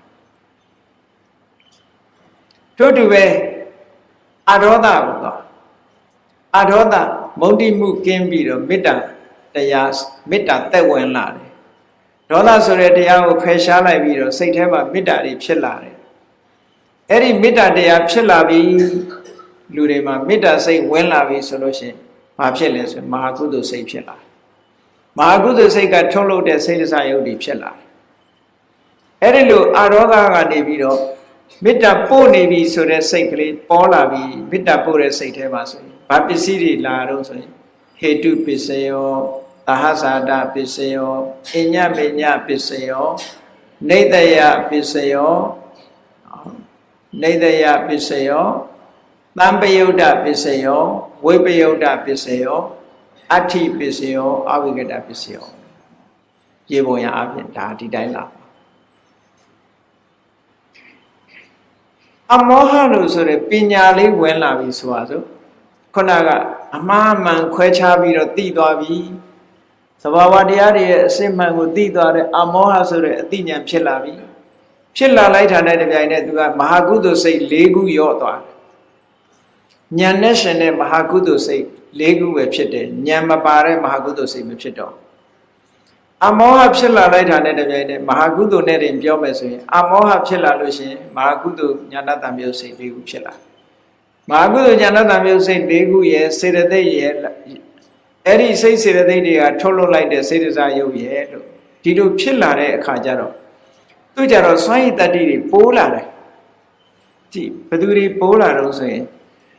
အတိညာဆိုတဲ့ထဲမှာဒီအမောဟဆိုတာအတိညာအတိညာကသူကအဓိပတိတတ်တယ်ဝိမန္တာအဓိပတိလို့ခေါ်တယ်ဒါကြောင့်မို့လို့အဓိပတိပစ္စည်းပိုးလာပြန်တယ်သူက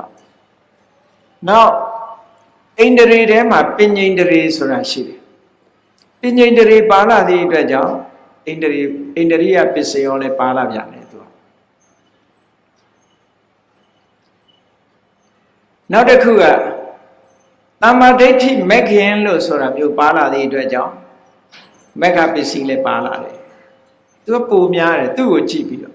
ဒါကြောင့်မို့တွက်ပြီးတော့ကြည့်ပဲဆိုရင်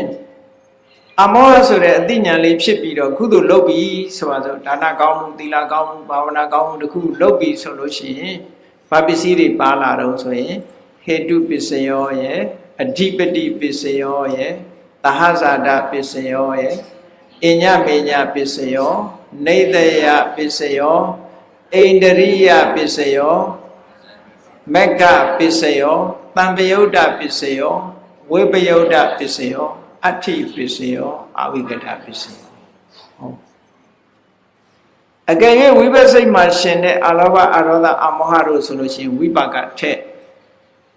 ဝိပဿနဲ့ရှင်တဲ့ဝိပဿိတ်နဲ့ပြောမယ်ဆိုလို့ရှိရင်အလောဘအရောဓအမောဟကိုဝိပဿိတ်နဲ့ပြောမယ်ဆိုရင်ဝိပါကထည့်ပြီးတော့တွက်လို့ရတယ်ကုသိုလ်စိတ်နဲ့ရင်စပြောမယ်ဆိုရင်ဝိပါကထည့်ပြီးတော့တွက်เสียမလို့ဘူးเนาะကဲကြည့်လိုက်ဟိတ်6ပါးကနေပြီးတော့ဆိုင်ရာသဘာဝတရားတွေကိုခြေဆုပ်ပြုတယ်လို့ဆိုတဲ့နေရာမှာ ဟောဒီစွမ်းရည်တတ္တိတွေကိုအသုံးပြုထားတယ်ပူပေါင်းပါဝင်ပြီးတော့လာတယ်ဒါကြောင့်မို့24ပစ္စည်းဆိုတာတစ်ခုနဲ့တစ်ခုကွင်းဆက်ဖြစ်ပြီးတော့နေတာနော်အကြောင်းတရားတွေမြောက်များစွာအကြောင်းတရားတွေမြောက်များစွာရှင်တွဲပြီးတော့ဖြစ်ပေါ်လာကြတယ်ကဲအမောဟကိုပြန်ကြည့်အမောဟသည်ကုသိုလ်စိတ်ကိုဟေတုတတ္တိနဲ့ခြေစပြုတဲ့အခါဟေတုပစ္စယောလွှမ်းမိုးကြီးစိုးပြီးတော့ခြေစပြုတဲ့အခါဝိမန္တာအဓိပတိမှုအဓိပတိပစ္စယောအတူတကွဖြစ်ပြီးတော့ခြေစပြုတဲ့အခါမှာသာသတာပစ္စယောမိယာအနေနဲ့ခြေစပြုလို့နေတယပစ္စယောအပြန်လှန်ခြေစပြုလို့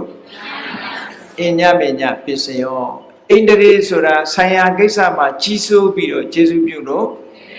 ဣန္ဒြေယပစ္စယောလမ်းကြောင်းတစ်ခွဲခြေစပြုလို့မက္ခပစ္စယောရှင်ဘက်အနေနဲ့ခြေစပြုလို့မရှင်တဲ့အနေနဲ့ခြေစပြုလို့ဝိပယုတ်တပစ္စယောရှိနေခိုင်းမှာခြေစပြုလို့မကင်းကွာခင်ခြေစပြုလို့ဒါတွေပါတယ်လို့ဘုန်းကြီးတို့တွေရဲ့စိတ်ထဲမှာဖြစ်ပေါ်လာတဲ့သဘာဝတရားတွေဟာအခုလို့အကြောင်းအကျိုးနဲ့တစ်ခုနဲ့တစ်ခုဆက်နွယ်နေတာပါလားလို့ပဋ္ဌာန်းကျမ်းဟာအမတန်မှကျယ်ဝန်းနေတာတစ်ခုစီတစ်ခုစီပြောနေမယ်ဆိုရင်အများကြီးပဲเนาะအလွန်ကျယ်ဝန်းတယ်လို့ဒီလိုပြောရမှာဒါဟေတုပစ္စည်းနဲ့ပတ်သက်လာလို့ရှိရင်ပဋ္ဌာန်းအရာကောက်ကျမ်းကြီးမှာပြထားတာတွေကိုကြည့်မယ်ဆိုလို့ရှိရင်ကတနာဆိုတာဖြစ်နိုင်တဲ့ပစ္စည်းတွေကိုစုပြီးတော့ပြသွားတာကိုကတနာလို့ခေါ်တယ်အဲ့ဒီကတနာတို့သုဒ္ဓသင်္ချာတို့ဒါတွေကိုလေ့လာမယ်ဆိုရင်ပဋ္ဌာန်းကျမ်းကြီးကသိကျဲတဲ့ကျဲသွားတာเนาะကျဲတဲ့ကျဲသွားတာခုကဒါဟေတုပစ္စည်းတွေကိုပင်လယ်ကမ်းစပ်ကနေပြီးတော့ကြည့်လိုက်ရင်ဟောတယ်လို့မြင်ရတယ်ဆိုတာပြပင်လယ်ကြီးတဲ့ဆင့်ကြည့်ရင်တော့ထောက်တရရမှာမဟုတ်ဘူးเนาะလှမ်းပြီးတော့ကြည့်လိုက်လို့ရှိရင်လည်းမင်းပင်လယ်မြင်ဘူးလားလို့မေးလို့ရှိရင်ဘယ်လိုဖြေမလဲမြင်ဘူးတယ်ပဲဖြေမှာပဲဒါပေမဲ့ तू မြင်တဲ့ပင်လယ်ဒီပင်လယ်အပြည့်စုံဟုတ်ကလားလူဆိုတာမျက်စိနဲ့မြင်လို့ရတာတစ်ပိုင်းတစ်စိတ်တစ်သေးတာတစ်ဖက်ပဲမြင်လို့ရတာအကုန်မြင်လို့မရဘူးเนาะပင်လယ်ကမ်းစပ်ရောက်သွားတဲ့ပုဂ္ဂိုလ်တယောက်က तू ပြောမယ်မင်းပင်လယ်မြင်ဘူးလားဆိုဟာမြင်ဘူးတာပေါ့ဘယ်တော့ကပင်လယ်ကမ်းစပ်ရောက်သွားတာပဲ तू ပြောတဲ့ तू မျက်စိနဲ့မြင်ရတဲ့ပင်လယ်ကို तू ပင်လယ်လို့ပြောတာเนาะသို့တော့ तू မမြင်ရတဲ့ပင်လယ်တွေအများကြီးမကြံဘူးလားအေးဒီတိုင်းပဲအခုဟေတုပစ္စယောကိုကမ်းစပ်ကနေပြီးတော့ကြည့်လိုက်တာဒီလောက်တော့မြင်ရမှာပေါ့เนาะအခုလိုမြင်ရတယ်စွမ်းရည်တတ္တိတွေဟာသဘာဝတရားတွေမှာဒီလိုရှိတယ်လို့ဒါသိရကဲနောက်တစ်ခုနောက်ပစ္စည်းတစ်ခုအကြောင်းကိုပြောအောင်ဒါလည်းအရေးကြီးတဲ့ပစ္စည်းတစ်ခုသူကမျိုးမတူဘူးအခုလိုလောဘဖြစ်ရတာတို့ဒေါသဖြစ်ရတာတို့မောဟဖြစ်ရတာတို့အလောဘတို့အရောဓတို့အမောဟတို့ဆိုတဲ့ဒီသဘာဝတရားတွေလိုချင်တဲ့စိတ်ဖြစ်တာတို့မုန်းတီးတဲ့စိတ်ဖြစ်တာတို့အမှန်မသိတဲ့စိတ်ဖြစ်တာတို့လိုချင်မှုကိုပယ်ခွာတဲ့စိတ်ဖြစ်တာတို့မုန်းတီးမှုကိုတွန်းလှန်တဲ့မေတ္တာစိတ်ဖြစ်တာတို့အမှန်သိတဲ့စိတ်ဖြစ်တာတို့ဆိုတာတွေဟာအကြောင်းတရားအာယုံမရှိဘဲနဲ့မဖြစ်ဘူးတဲ့ပြင်ဘက်ကအာယုံတစ်ခုခုလာတယ်ကြည့်လေမျက်စိကမြင်တဲ့စိတ်ကလေးတောင်မှပဲကြည့်မျက်စိကနေပြီးတော့ရူပါယုံလို့ဆိုတဲ့အဆင်းအာယုံလေးကိုမျက်စိနဲ့အဆင်းအာယုံလေးကိုမြင်လိုက်တဲ့အခါမှာမြင်သိစိတ်ကလေးဖြစ်လာတယ်နော်အဲ့တော့ရူပါယုံဆိုတဲ့အဆင်းအာယုံလေးကိုအာရမဏပစ္စယောလို့ဒီလိုပြောတာသူနဲ့မတူအခုဟေတုပစ္စည်းနဲ့ပုံစံကွဲသွားပြီဒါပုံစံကွဲသွားပြီဟေတုပစ္စည်းဆိုတာဖြစ်နေတဲ့သဘာဝတရားအတွင်းသားကိုပြောတာအခုလောဘဖြစ်ဖို့ရာအတွက်အာယုံတစ်ခုလိုနေတယ်လိုချင်တဲ့စိတ်ဖြစ်ဖို့အတွက်အာယုံလိုနေတယ်ကြည်သူလောဘစိတ်ဖြစ်တာဟာမျက်စိနဲ့အဆင်းအာယုံတစ်ခုကိုမြင်လို့လောဘဖြစ်တာလည်းဖြစ်မယ်သို့မဟုတ်နားနဲ့ตาရတဲ့အတန်ကိုကြားပြီးတော့လောဘဖြစ်တာလည်းဖြစ်မယ်လိုချင်စိတ်ဖြစ်တာလည်းဖြစ်မယ်သို့မဟုတ်နှာခေါင်းကနေပြီးတော့မွေးကြိုင်တဲ့အနံ့ကိုရလို့လိုချင်တဲ့စိတ်ဖြစ်တာလည်းဖြစ်မယ်သို့မဟုတ်လျှာကနေပြီးတော့ကောင်းတဲ့အရာတစ်ခုကိုလေရက်ပြီးလို့လိုချင်တဲ့စိတ်ဖြစ်တာလည်းဖြစ်မယ်သို့မဟုတ်ခန္ဓာကိုယ်က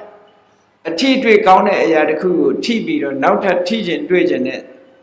လောဘလိုချင်တဲ့စိတ်ဖြစ်တိုင်းလည်းဖြစ်မယ်။သို့မဟုတ်အဲ့ဒါတွေတစ်ခုမှမပါဘဲနဲ့စိတ်ထဲကနေတတ်တဲ့စိတ်ကူးရင်ပြီးတော့မဖြစ်နိုင်ဘူးလား။ဖြစ်နိုင်တယ်။ဆိုတော့ကြည်အာယုံကဘယ်နှမျိုးရှိတော့ဆို6ခုမနေဘူးလား။အာယုံ6ပါးဆိုတာအဲ့ဒါပြောတာနော်။အာယုံ6ပါးဆိုတာမျက်စိကမြင်ရတဲ့အဆင်းအာယုံနားကကြားရတာအသံအာယုံနှာခေါင်းကအနံ့အာယုံလျှာကအရသာအာယုံခန္ဓာကိုယ်ကအတွေ့အာယုံဓမ္မယုံကကြံတိအာယုံဆိုပြီးတော့အာယုံ6ပါးလို့ဒါကြောင့်မို့လို့အာယုံ6ပါးကိုအာရမဏပစ္စည်းရဲ့ပစ္စည်းတရားလို့ဒီလိုခေါ်တယ်အဲ့တော့အာယုံ6ပါးဆိုတာရူပယုံတတ္တယုံခန္ဓာယုံရတ္တယုံဖုတ္တပယုံဆိုတာတွေကိုအဘိဓမ္မာနဲ့ပြောမယ်ဆိုရင်ရူပယုံကလည်းယုတ်တရားပဲတတ္တယုံကလည်းယုတ်တရားပဲခန္ဓာယုံရတ္တယုံလို့ဆိုတာလည်းယုတ်တရားပဲဖုတ္တပယုံဆိုတာဘယ်သူခေါ်တာတော့လို့ဆိုရင်ပထဝီရဲ့တေဇောရဲ့ဝါယောရဲ့ဒီသုံးခုကိုခေါ်တာနော်ဖုတ္တပယုံဆိုတာဒီဓာတ်ကြီး၃ပါးကိုခေါ်တာအာဘောမပါတဲ့ဓာတ်ကြီး၃ပါးကိုခေါ်တာဟုတ်တယ်လေခန္ဓာကိုယ်နဲ့တခုခုစမ်းကြည့်လိုက်စမ်းကြည့်လိုက်လို့ရှင်မာရာရင်လည်းတတိထားမိမယ်ပြော့ရရင်လည်းတတိထားမိမယ်အဲ့ဒါဘာကိုတတိထားမိတာတော့ပထဝီပူရအေးတာကိုစမ်းကြည့်လိုက်ပဲဆိုရင်အပူနဲ့အေးတွေ့လိမ့်မယ်အဲ့ဒါကဘာတော့တေဇောကိုသွားပြီးတော့ထောက်ခန္ဓာတွန်းခန္ဓာလှုပ်ရှားတာကိုသွားပြီးတော့စမ်းမိလို့ရှိရင်ဝါယောကိုစမ်းမိတယ်ဟောဒီလိုပဲပြောလို့ရတယ်နော်အဲ့ဒါကိုဖုတ္တပယုံလို့ခေါ်တာတခြားမဟုတ်ဘူးဒါတွေကယုတ်တရားတွေပဲဓမ္မယုံဆိုတာဉာဏ်နဲ့ယုတ်တည်ရဲ့စိတ်အားလုံးရဲ့စေတသိက်အားလုံးရဲ့နိဗ္ဗာန်ရဲ့ပညာရဲ့အားလုံးရှိသမျှအာယုန်တွေမှန်သမျှကိုဒီရူပယုံသရယုံကဏ္ဍရတ္တယုံဖုတ္တပယုံကလွဲရင်ဉာဏ်တွေကိုအကုန်လုံးဓမ္မယုံကိုခေါ်တာဒါဖြင့်မင်္ဂလာစိတ်ဓမ္မယုံကြီးကိုဓမ္မယုံလို့ခေါ်တာကြတော့ဘာကြောင့်ခေါ်တာဒါကတော့တရားဓမ္မကိုအာယုံပြုတဲ့နေရာမို့ဆိုပြီးတော့ဓမ္မယုံလို့ခေါ်တယ်ဒါနဲ့မတူနော်တရားဓမ္မကိုအာယုံပြုဖို့ဆိုတဲ့တရားနာဖို့တရားကိုအာယုံပြုဖို့ဆိုတဲ့အနေနဲ့ခေါ်တဲ့ဓမ္မယုံဒီဓမ္မယုံကရူပယုံတရယုံကဏ္ဍရတ္တယုံဖုတ္တပယုံဓမ္မယုံဆိုတဲ့ဓမ္မယုံကခေါဏကကြံတဲ့အာယုံတွေကိုပြောတာအားလုံးအဲ့ထဲမှာဘာတွေပါတော့ဆိုရုပ်တွေပါတယ်ရုပ်အချို့ပါတယ်စိတ်အားလုံးပါတယ်စေတသိက်အားလုံးပါတယ်နိဗ္ဗာန်ပါတယ်ပညာပါတယ်ရှိသမျှအာယုန်တွေဟာဓမ္မရမဏတွေမှာအကုန်ဝင်သွားတယ်သူ့ထဲမှာမပါတာဘယ်လိုလဲဆိုရင်အဆင်းအာယုန်မပါဘူးဘာတော့အတန်မပါဘူးအနတ်မပါဘူးအရသာမပါဘူးပထဝီတေဇောဝါယောဆိုတဲ့ဖုတ္တပမပါဘူးတဲ့အဲ့ဒီယုတ်တွေကလွဲရင်ကျန်တာတွေအကုန်ပါတယ်လို့ဒီလိုပြောတာနော်ဓမ္မယုန်နဲ့အဲ့ဒီအာယု6ပါးပစ္စည်းတရားသည်ဘယ်သူ့ကိုထောက်ကူပြုတော့ဆိုလို့ရှိရင်စိတ်89နဲ့စေတသိက်52ကိုထောက်ကူပြုတယ်ကဲအဲ့ဒါကိုပဋ္ဌာန်းပစ္စယနေရိသမှာပဋ္ဌာန်းပစ္စယနေရိသရတဲ့ပုဂ္ဂိုလ်တွေလည်းပါကောင်းပါလိမ့်မယ်တချို့ကဝတ်ထားပြီးတော့ရွတ်ကြတယ်ပဋ္ဌာန်းကိုပူဇော်ကြတဲ့အနေနဲ့ရွတ်တယ်ကဲမြတ်စွာဘုရားအာယုပြုပြီးတော့ရွတ်လို့ရအောင်ကမြတ်စွာဘုရားကဘယ်လိုဟောထားတော့ဆိုရူပယတနံသက္ခဝိညာဏဓာတုယတံသမြုတ်တကာနေသဓမ္မာနံအာရမဏပစ္စယေနပစ္စယောကဲအဲ့ဒီမှာရူပယတနံဆိုတာကိုဘယ်သူပြောတာတုံးဆိုမျက်စိကမြင်ရတဲ့အဆင်းကလေးသည်တဲ့ရူပယတနံမျက်စိကမြင်ရတဲ့အဆင်းကလေးသည်သက္ခုဝိညာဏဓာတုယသက္ခုဝိညာဏဓာတ်လို့ခေါ်တဲ့မြင်သိစိတ်ကလေးနဲ့တန်တမြုတ်တကနိသဓမ္မနံထိုမြင်သိစိတ်နဲ့ရှင်တွဲပြီးတော့ဖြစ်ပေါ်လာတဲ့စေတသိက်9ခုကိုတဲ့အာရမဏပစ္စေနအာရမဏပစ္စယဆိုတဲ့တတ္တိဖြင့်ပစ္စယောကျေစုပြုပါတယ်လို့ဒီလိုပြောတာနော်ဆိုလိုတာကရူပယုံဆိုတဲ့အဆင်းအာယုံလေးကိုမမြင်မဲနဲ့သက္ခုဝိညာဉ်စိတ်နဲ့သာဝစိတ်တတာဒရဏစေတသိက်ခေါ်တဲ့ဒီမြင်သိစိတ်ကလေးအစုဟာမဖြစ်နိုင်ဘူးလို့ပြောတယ်မြင်သိစိတ်ကလေးအစုသည်ရူပယုံကိုအာယုံပြုပြီးတော့ဖြစ်ရတယ်ဒါကြောင့်မို့ရူပယုံသည်အာရမဏတတ္တိဖြင့်ခြေစုပြုတယ် ဒီမြင်သိစိတ်ကလေးဟာဘယ်ကိုရောက်နေတာတော့ဆိုအဆင်းအာယုန်လေးစီကိုရောက်သွားတာဟုတ်ကဲ့လားမျက်စိလေးဖွင့်လိုက်လို့ပန်းလေးတစ်ပွင့်ကိုမြင်လိုက်တယ်ဆိုတာတို့မျက်စိနဲ့လှမ်းပြီးတော့ကြည့်လိုက်လို့ပန်းလေးတစ်ပွင့်မြင်လိုက်တယ်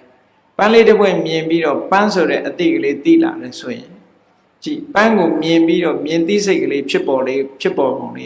ပန်းကိုမြင်လိုက်တာနဲ့တပြိုင်နက်မြင်သိစိတ်ကလေးဖြစ်လာတယ်သို့တော့ပန်းလို့သိတာကြတော့ဒီပြစိတ်တွေအများကြီးပါသေးတယ်သူတစ်ခုတည်းမဟုတ်စက္ခုဝိညာဉ်စိတ်ကမြင်ပြီးတော့သိုံလေးပဲသိတာသူကပန်းလို့သိတဲ့အဆင့်ထိမရောက်သေးဘူးဘယ်ရာပဲဖြစ်ဖြစ် process နဲ့သွားတာသူကတစ်ခုတဖြည်းဖြည်းချင်းတိုးတက်ပြီးတော့အတိကတစ်ခုနဲ့တစ်ခုပြောင်းသွားတာဒါကအဘိဓမ္မာသင်ထားလို့ဝိထိအကြောင်းနားလည်လို့ရှိရင်သိတယ်ဘယ်ရာပဲဖြစ်ဖြစ် process နဲ့သွားတာ process ရဲ့သဘောလေးကိုနားလည်အောင်ပြောရမယ်ဆိုလို့ရှိရင်အိမ်ကပိတ်ပြီးတော့နေတယ်အိမ်ကပိတ်ပြီးတော့နေတဲ့အခါကျတော့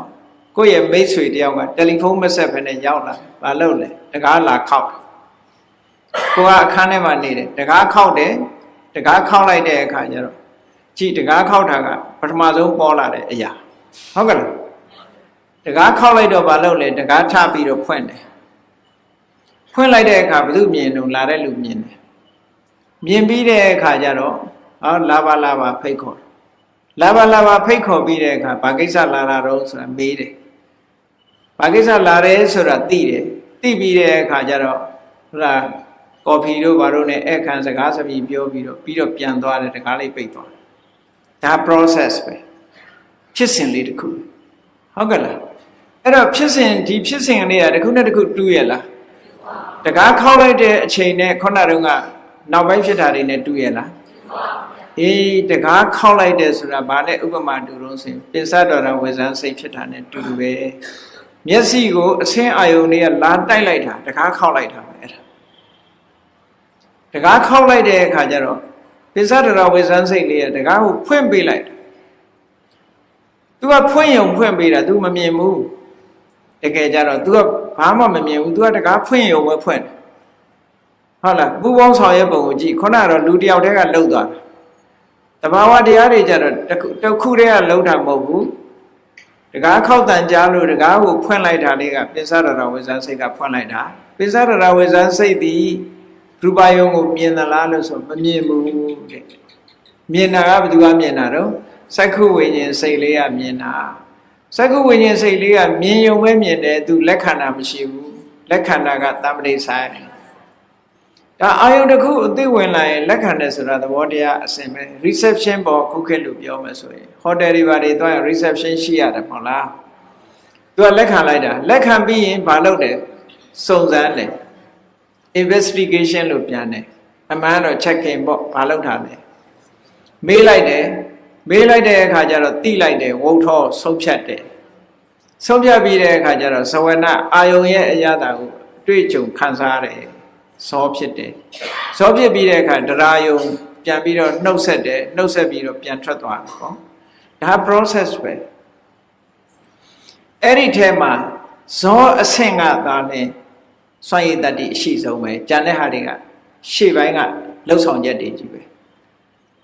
ဒီတဲ့ကိုထင်ရှားတဲ့ဥပမာတစ်ခုပြောမယ်ကားမောင်းပြီဆိုလို့ရှိရင်နံပါတ်1 starter နဲ့တကား battery ကိုဖွင့်လိုက်တာမဟုတ်လားအဲ့ဒီချိန်မှာမောင်းလို့ရမလားမရသေးဘူးသူကစကားပဲရှိတယ်အဲ့ဒီတိုင်းပဲခုနတကားဖွင့်နေမြင်နေဘာလို့မရသေးဘူးအဲ့ချိန်တွေကရှေ့ပိုင်းကဖြစ်ပြနေတဲ့အချိန်တွေပဲနောက်ဆုံးဇောကြမှာဇောတောင်မှပဲဒီဇောမဟုတ်ဘူးဝိသိစိတ်ဆိုတာမြင်ပြီးတော့ဖြစ်လာတဲ့ဝိသိစိတ်ကဒါရှေ့ပိုင်းကတစ်ခုအဲ့ဒါကိုပြန်ပြီးတော့စဉ်းစားတဲ့မနောဒွါရ mind လို့ခေါ်တဲ့စိတ်ထဲမှာပြန်ပြီးတော့စဉ်းစားတဲ့ဟာနဲ့ကြတော့မှခုနကပန်းဆိုတာသိတာ၄ခုလောက်ဖြစ်ပြီးမှပန်းဆိုတာသိတယ်ဝိထိ၄ခုလောက်ကြာတယ်ပထမမြင်သိတဲ့စိတ်အစဉ်တစ်ခုဖြစ်လိုက်တယ်ဒါကမျက်စိဆိုတဲ့အိုင်းဒိုးမှာဖြစ်တဲ့ဝိထိစိတ်နောက်တစ်ခုကျတော့စိတ်တတ်တတ်ကနေပြီးတော့အဲ့ဒီအာယုံကိုမှတ်ပြီးတော့ပြန်ပြီးတော့စဉ်းစားတာအဲ့ဒါကဝိထိစိတ်တစ်ခုပြန်စဉ်းစားပြီးတဲ့အခါအမည်နာမတတ်လိုက်တာကတစ်ခုအတိပ္ပယ်သိလိုက်တာကတစ်ခုဆိုအနည်းဆုံး၄ခုဖြစ်ရတယ် ဒီဖြစ်စဉ်ကြီး၄ခုလောက်ဖြစ်ပြီးတော့မှပန်းဆိုတာသိတယ်ဒါတောင်မှအရင်တုန်းကပန်းလို့ဆိုတာကိုသိခဲ့ပြီးမှသူကဒီအဖြေရတာပန်းမသိခဲ့ဘူးဆိုလို့ရှိရင်သူအဖြေမထုတ်နိုင်သေးဘူးစဉ်းစားနေဦးမှာပဲခေါင်းထဲမှာဘာလေးနဲ့ပြောနေဦးမှာပဲအဖြေမထုတ်နိုင်ဘူးနော်အာရမဏပစ္စယောဆိုတာကြည့်မျက်စိဆိုတဲ့တကားကိုလာဖွင့်တယ်နားဆိုတဲ့တကားကိုလာဖွင့်တယ်နှာခေါင်းဆိုတဲ့တကားကိုဖွင့်တယ်လျှာဆိုတဲ့တကားကိုဖွင့်တယ်ခန္ဓာကိုယ်ဆိုတဲ့တကားကိုဖွင့်တယ်မိုင်းစိတ်ဆိုတဲ့တကားကိုလာဖွင့်တယ်အဲ့ဒီဖွင့်ပေးတဲ့လာပြီးတော့တိုက်ခိုက်တတ်တဲ့အာယုန်တွေကိုအာရမဏပစ္စယောလို့ပြောတာပါအဲ့ဒီအတိုက်ခိုက်မှုမရှိဘဲနဲ့ဒီအသိစိတ်ဆိုတာပေါ်လာတာမရှိဘူးဒါကိုသုတ်တံပါဠိတော်တွေထဲမှာလည်းဒီတိုင်းပဲဟောတာပဲလေစက္ခုပတာရကိုရူပါယုံကလာပြီးတော့ထင်တဲ့အခါမှာမြင်သိစိတ်ဖြစ်တယ်သောတာပတာရဆိုတဲ့နားကိုအတန်လာပြီးတော့ထိခိုက်တယ်ကြာသိစိတ်ဖြစ်တယ်နှာခေါင်းလာပြီးတော့အနံ့ကထိတယ်နာသိစိတ်ဖြစ်တယ်လျှာကိုအရသာနဲ့တွေ့တယ်ဇီဝဝိညာဏလျှက်သိစိတ်ဖြစ်တယ်ခန္ဓာကိုယ်ကိုဖုတ္တပအာယုတစ်ခုကလာပြီးတော့ထိတယ်ထိသိစိတ်ဖြစ်တယ်ကျန်တာတွေကြတော့အဲ့ဒီလိုကာယပတာဒီစက္ခုသောတာကာဏဇီဝကာယဆိုတဲ့ဒီ organ တွေမပါဘဲနဲ့စိတ်ကူးတတ်နဲ့သိတာကြတော့ကြံသိစိတ်ဓမ္မယုံလို့ပြောတာအဲ့ဒီလိုသဘာဝတရားတွေဟာတစ်ခုတစ်ခုနဲ့ဆက်ဆံပြီးတော့နေသည့်အတွက်ကြောင့်အဲ့ဒါကိုအာရမဏပစ္စယောလောဘစိတ်ကလေးဖြစ်ဖို့လိုချင်တဲ့စိတ်ဖြစ်ဖို့ရာအတွက်လည်းပဲဟောဒီအာယုန်တွေတစ်ခုလာမယ်စိတ်ဆိုးတဲ့စိတ်ဖြစ်ဖို့ရာလည်းဟောဒီအာယုန်တစ်ခုလာမယ်ဒီအမှန်မသိတဲ့စိတ်ဖြစ်ဖို့ရာလည်းပဲဒီတစ်ခုလာတယ်လောဘကိုဖယ်ရှားပြီးတော့အလောဘဆိုတဲ့စိတ်ဖြစ်ပေါ်ဖို့ရာအတွက်ကလည်းပဲဒီကုသိုလ်ဖြစ်ဖို့ရာအတွက်ကလည်းပဲဟောဒီအာယုန်တစ်ခုရှိတယ်အဒေါသဆိုတဲ့မေတ္တာဖြစ်ဖို့ရလည်းပဲဟောဒီအာယုန်တစ်ခုကိုရှိတယ်အမောဟလို့ဆိုတဲ့အသိဉာဏ်ဖြစ်ဖို့ရလည်းအာယုန်တစ်ခုကိုရှိတယ်လို့အဲ့ဒီအာယုန်6ပါးသဘာဝတရားတွေဟာဒီစိတ်တွေကိုလာပြီးတော့ဖြစ်ပေါ်စေတတ်လို့သူတို့ကိုအာရမဏပစ္စယောလို့ပြောတာเนาะအာယုန်အနေနဲ့ဆက်သွယ်ပြီးတော့နေတယ်ဒါကိုပဋ္ဌာန်းပါဠိတော်မှာရူပယတနာစက္ခုဝိညာဏဓာတုယ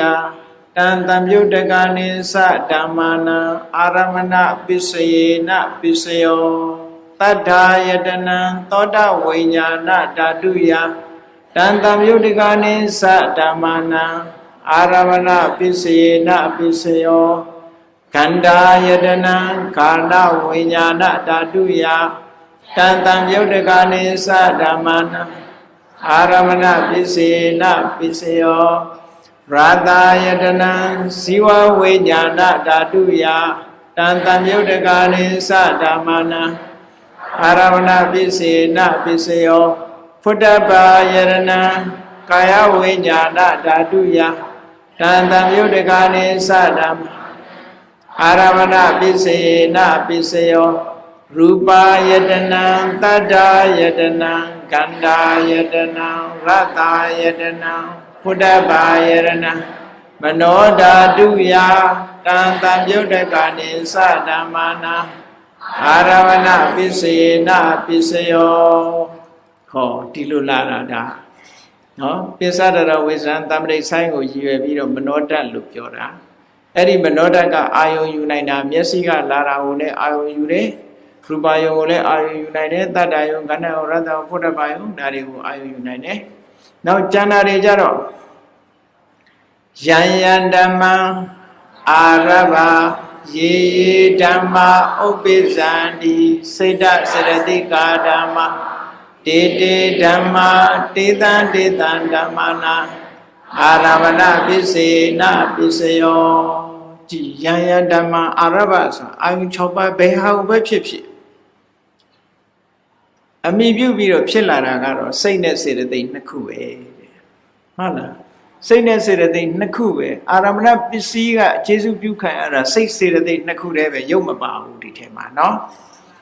အာယုံကိုသိတာစိတ်နဲ့စေတသိက်နှစ်မျိုးတည်းပဲရှိတယ်ဒါမို့ယံယံဓမ္မအာရဘ ရေဓမ္မာဥပ္ပဇန္တိစိတ်တစေတသိကာဓမ္မာစိတ်စေတသိက်နှစ်ခုလေတေတေဓမ္မာတေတံတေတံဓမ္မနာအာရမဏပစ္စယေနပစ္စယောလို့မြတ်စွာဘုရားပဋ္ဌာန်းပါဠိတော်မှာဟောတယ်ဒါကြောင့်မို့လို့တရားချက်ခင်သူတော်စင်ပြိဿအပေါင်းတို့ဒီအာရမဏဆိုတာလည်းပဲသူ့ရဲ့ဆိုင်ရာမျိုးတစ်မျိုးပဲမတူဘူးသူကစိတ်ကိုဖြစ်ပေါ်စေဖို့ရာအတွက်အထောက်အကူပြုတဲ့အကြောင်းတရားအနေနဲ့အာရမဏပစ္စည်းကစွန့်ရည်တတိပေးတယ်အဲ့ဒီအာရမဏပစ္စည်းနဲ့ကင်းပြီးတော့စိတ်စေတသိက်ဆိုတာမဖြစ်နိုင်ဘူးတဲ့အာယုန်နဲ့ကင်းပြီးတော့ဖြစ်တဲ့စိတ်ဆိုတာလောကမရှိဘူးအာရမဏပစ္စယောမပါဘဲနဲ့ဘာမှမဖြစ်ဘူးလူတွေရဲ့အသိစိတ်တွေစေတသိက်တွေမဖြစ်ဘူး